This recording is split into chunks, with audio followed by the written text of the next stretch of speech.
তো তোমরা যারা WBSSC গ্রুপ সি এবং গ্রুপ ডি এর পরীক্ষার্থীরা আছো, তোমরা সকলেই জানো যে WBSSC গ্রুপ সি এবং গ্রুপ ডি এর অ্যান্সার কি কিন্তু অলরেডি প্রকাশিত হয়ে গেছে।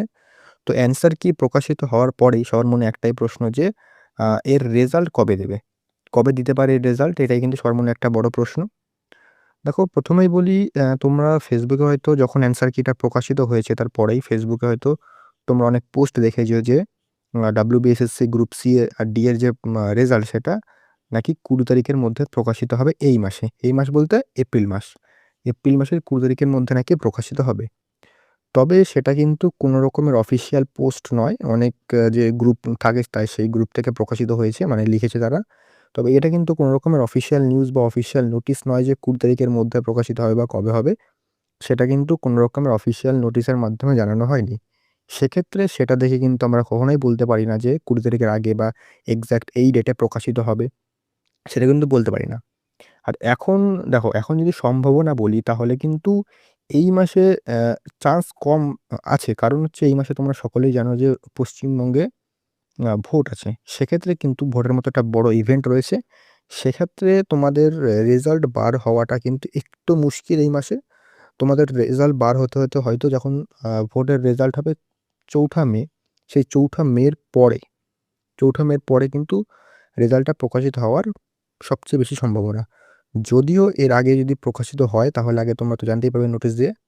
তবে বেশি সম্ভাবনাটা কিন্তু তোমাদের ভোটের রেজাল্টের পরে। কারণ ভোটের মধ্যে কিন্তু কোনো রকমের যে নোটিফিকেশন, নতুন যে চাকরির নোটিফিকেশন বা কোনো রকমের রেজাল্ট সেটা কিন্তু প্রকাশের হওয়ার সম্ভাবনা অনেকটাই কম। তাই তোমাদের এটা তোমাদের মেনে চলতে হবে যে ভোটের যে পর তখন কিন্তু তোমাদের রেজাল্টটা বেরোতে পারে। আমি বলছি না যে একদম চান্স নেই। হ্যাঁ, চান্স আছে, তবে কিন্তু একদমই কম। বেশিরভাগ যে সম্ভাবনা সেটা কিন্তু ভোটের পরে। ঠিক আছে? তবে তোমাদের একটা কথা বলব, তোমরা অ্যান্সার কি অনেকে মিলিয়েছো? কে কত পেয়েছো সেটা আমাকে নিচে কমেন্ট করে জানাও। আর অ্যান্সার কিতে যাদের তোমাদের মোটামুটি ভালো নাম্বার হয়েছে, যেমন গ্রুপ সিতে যাদের 55 প্লাস বা 54 থাকলেও তোমরা কিন্তু টাইপিং শুরু করে দাও। নিশ্চিন্তে টাইপিং তোমরা করতে থাকো। টাইপিং করতে থাকো এবং ইন্টারভিউর জন্য তোমরা প্রিপারেশন নিতে পারো। আর গ্রুপ ডিতে যাদের মোটামুটি 36 প্লাস রয়েছে তোমরা কিন্তু পরবর্তী স্টেজের জন্য প্রিপেয়ার হয়ে থাকো।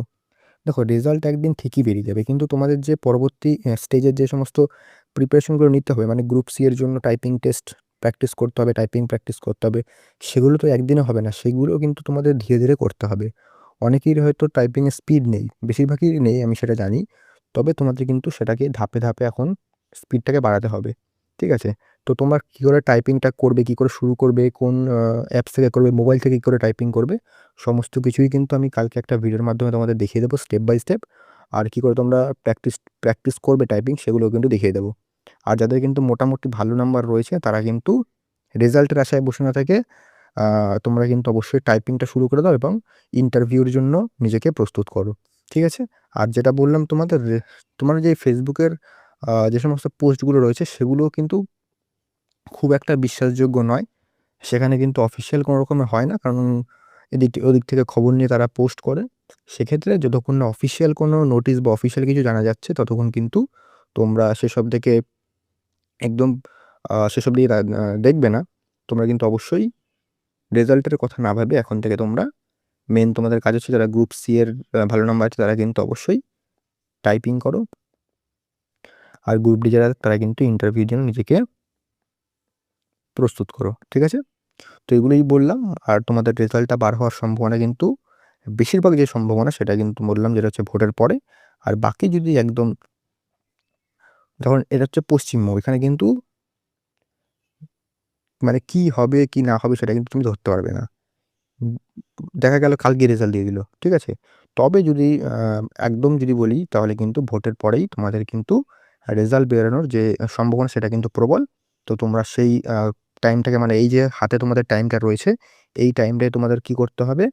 টাইপিং প্র্যাকটিস করতে হবে। তোমরা কিন্তু একটা কথা মাথায় রাখবে, যখনই রেজাল্টটা বেরোবে তার কিন্তু কিছু দিন পরেই তোমাদের টাইপিংয়ে যে টেস্ট হবে সেটা বা ইন্টারভিউ সেগুলো কিন্তু কন্ডাক্ট হবে। সেক্ষেত্রে তোমরা কিন্তু টাইম কম পাবে। তাই যে রেজাল্ট বেরাবে তারপরে আমি টাইপিং শুরু করব বা তারপরে আমি ইন্টারভিউর জন্য নিজেকে প্রস্তুত করব, সেটা কিন্তু করলে অনেকটাই দেরি হয়ে যাবে। তাই তোমরা কি করবে? এখন থেকে যেহেতু তোমাদের নাম্বার মিলিয়ে নিয়েছো, তোমাদের যাদের 55+ বা 36+ রয়েছে গ্রুপ সি আর গ্রুপ ডিতে, তো তোমরা কিন্তু এখন থেকেই নিজেদের পরবর্তী স্টেজের জন্য প্রস্তুত করো। ঠিক আছে? তো রেজাল্টের কথা বলে দিলাম। তো দেখা হচ্ছে নেক্সট ক্লাসে।